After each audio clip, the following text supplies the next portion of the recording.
So last night we had SmackDown after SummerSlam. Now, given how big the Raw after SummerSlam was, I figured, hey, let's go ahead and get your guys' hot takes and thoughts, general thoughts about SmackDown, because we got a mixture of both of these right here.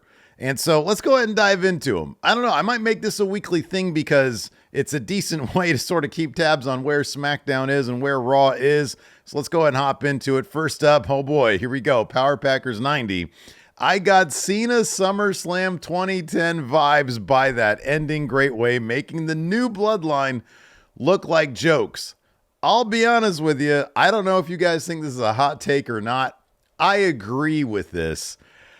I don't know, man. Look, it's Roman Reigns' return. He came back at SummerSlam, helped out Cody Rhodes. Clearly, he still wants a piece of Cody, though, and Cody threw up a number 3 symbolizing I Want a Trilogy. And then he shows up on SummerSlam, and I'm like, all right, what's Roman have to say? And instead, he just made the new bloodline look like idiots. Look, I know Tonga Loa, even though he doesn't even know how to hold up a championship title properly. But come on. The guy, even with the depth perception issue, because he's got the eye patch on, which looks kind of cool, but it's kind of silly. Tama Tonga, like Roman just took care of him so easily, and I get it. Roman is the record holder guy, or the modern day record holder guy. I do think that maybe they're setting up something more interesting, given that Jacob Fatu is out right now. I think here's this. You can call this conspiracy theory if you want. I think they are gonna start playing with the idea of injuries within, being faked, being kayfabe, whatever you want to call it.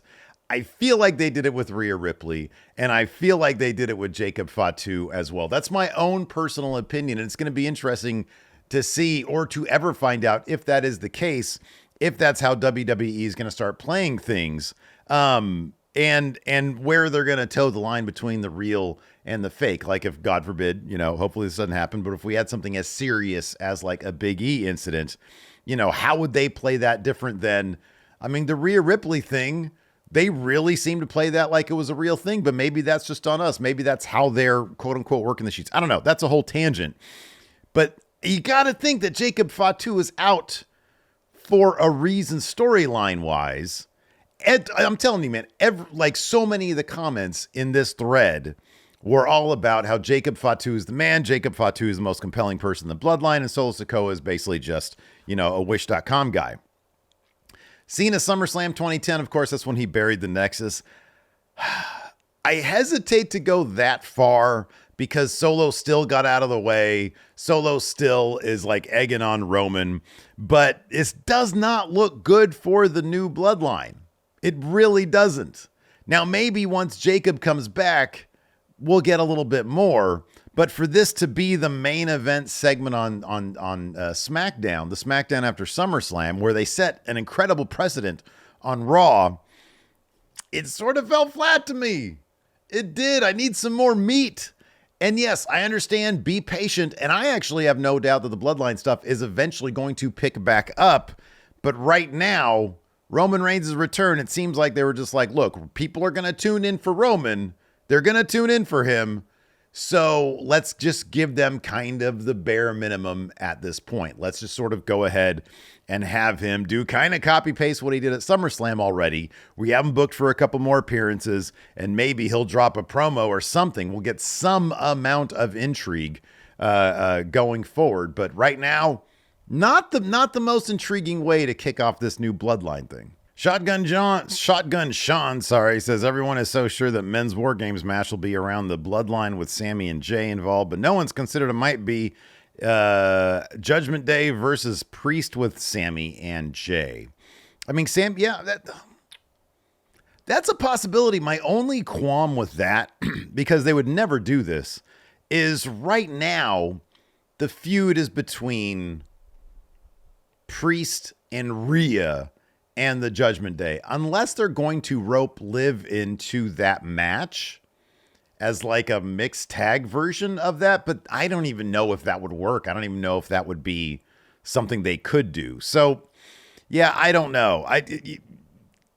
the way this story is playing out, it does seem like it might be too soon for Bloodline versus Bloodline for it to go down in like, what is it, 2 months away? We're August, September, October, November, 3 months away, a little bit more than 3 months away. These stories sometimes take place at a glacial pace. So it's entirely possible they do some sort of iteration of Judgment Day, and Rhea and Liv still make themselves, kind of their presence known to a degree. But yeah, I don't know. It'll be the next couple of weeks are going to be very interesting in how quickly they move along this Bloodline stuff. Heel Harrison says Solo's iteration of Bloodline doesn't really have aura without Jacob Fatu walking around with them. You know what would give them aura? If they actually came off as competent. I mean, you'd have to like really work on Tonga Loa for that. But Tama Tonga is still really cool. And I know, look, he's the one. I did think there was one cool moment where Tama Tonga, at the orders of Solo Sikoa, picks up the Ula Fala and he's just staring at it and he's like, oh man, look at this. In fact, Heel Heat says that right here. Not really a hot take, but I like the idea that the Ula Fala corrupts anyone that touches it, like the One Ring, like from the Lord of the Rings stuff. I like that too. It's this precious prized thing that only the top of the top, that only the cream of the crop gets their hands on. And when Tama Tonga picked it up, and it really was like, oh my God, look at this thing. I could wear this one day. When it's like, no, you can't. You're not going to wear that Tama Tonga. But and he actually hesitated to give it to Solo for a hot second. I thought that was really interesting, and I do think that's an interesting layer there to the Ula Fala, to the Bloodline stuff. All right, let's talk about this. Jay Ralstonism says Kevin Owens not thinking he deserves a title match, then getting tricked into standing up for himself to get a title match has serious after-school special vibes. I don't know about the after-school special aspect of it, but I kind of like where you're coming from. I saw, I think it was a comment on the Going on Raw, because the podcast is up right now. If you want my full podcast length review of SmackDown last night, it's available right now over there. Kevin Owens saying, no, I don't deserve this. On one hand, I appreciate, because he comes off as a very honest character, as somebody who, the ultimate good guy, but still a badass. At the same time, he is a prize fighter. So, like, if you think about everything he's been through, I would sit there and be like, you know what? I've had to deal with this Bloodline bullshit for so long. The pitch should have been, you got screwed by the Bloodline so many times. Here's your fair shot. But they didn't go with that route. Instead, Nick Aldis did some very basic reverse psychology on him. And so that's the match that we're going to get. It's going to be a really good match. Kevin Owens will lose. We all know that. But wouldn't it be cool if he turned heel and he won? That would never happen.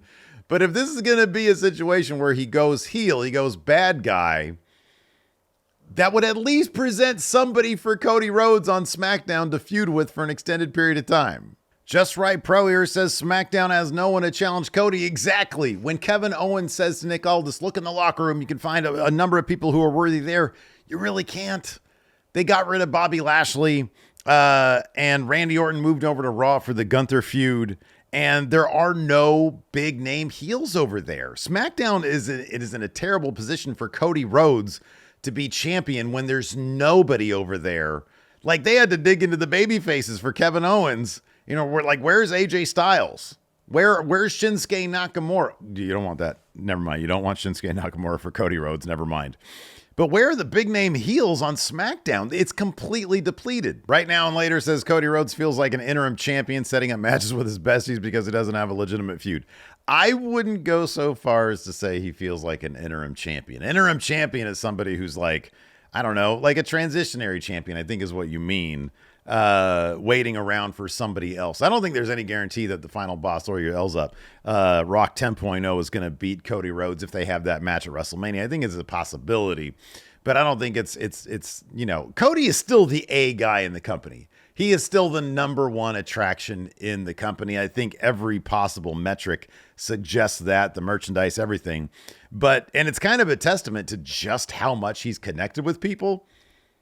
That being said, they need to find something for him, because setting up matches with his besties because he doesn't have a legitimate feud is a totally valid gripe.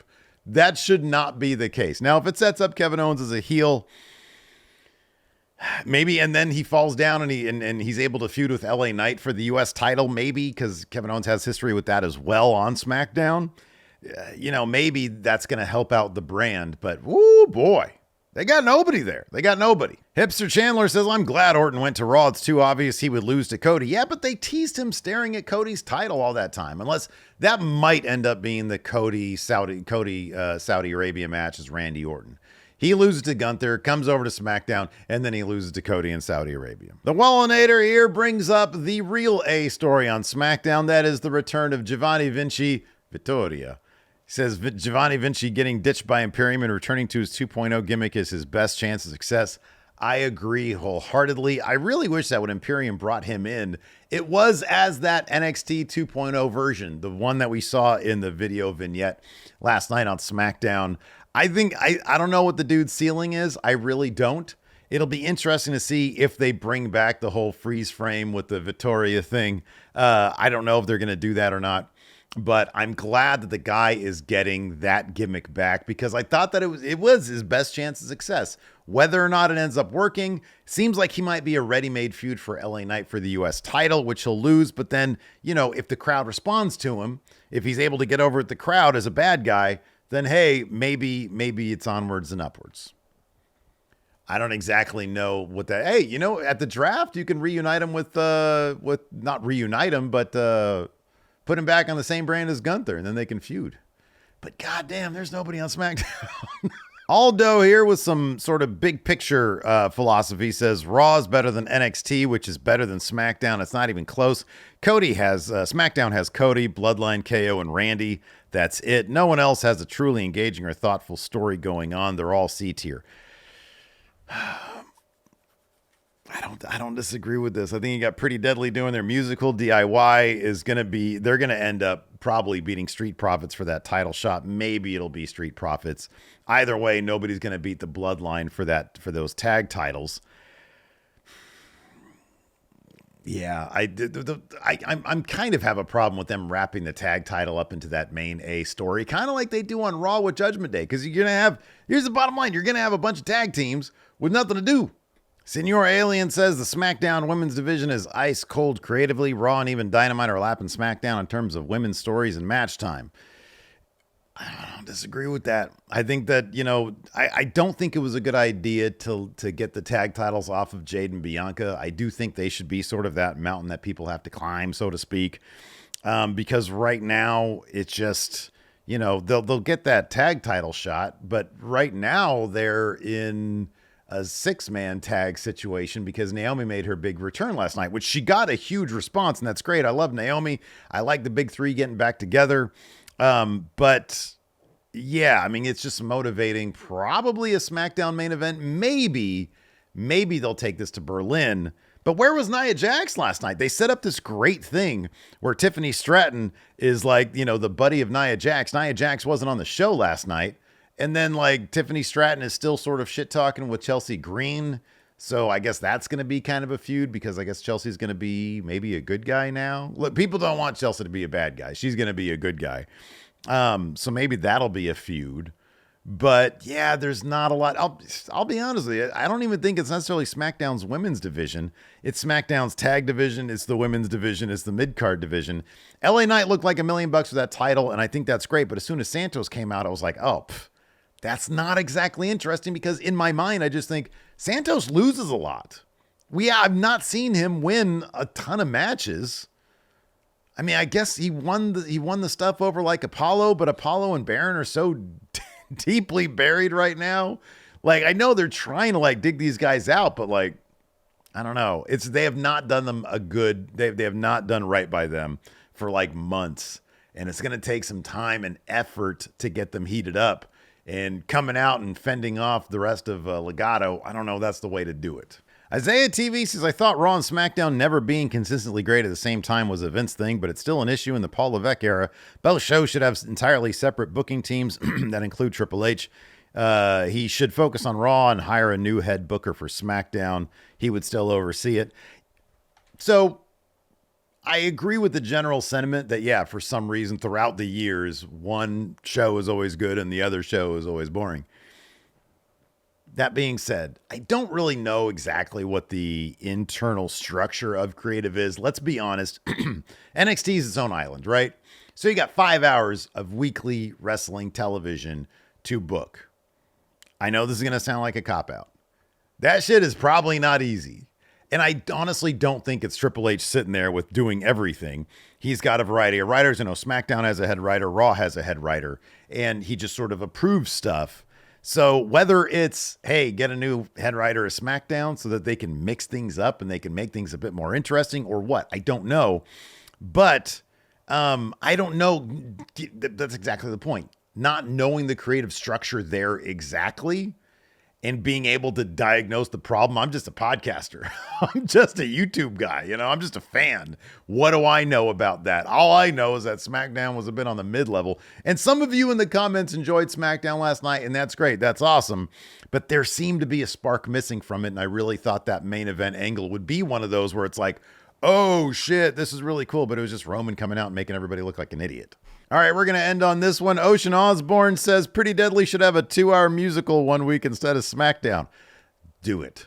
That would be the ballsiest thing they could possibly do, a musical episode of SmackDown. Oh my God. Could you imagine? The internet would fucking lose their minds over that one. Anyways, that's going to do it for Hot Takes for SmackDown this week. Hey, maybe I'll do it next week. I had nothing going on this Saturday morning, so I figured I would go ahead and do this. I did it for Raw. Maybe we'll keep this train going. If nothing else, it's content. Because I'll give you guys, for the people who tuned in till the very end, I bought a new championship title. It should be here in about 3 weeks. So I need to do some more videos to make up for it, to raise money for that. But I already bought it. So you guys will find out in a couple weeks about that one. Anyways, hey, do me a solid. Hit that thumbs up. Hit the subscribe button and the notify bell. Thanks for tuning in. I appreciate it. There's my dog down there. She's sleeping. There's her little face. She's getting old, everybody. She's just getting old day by day.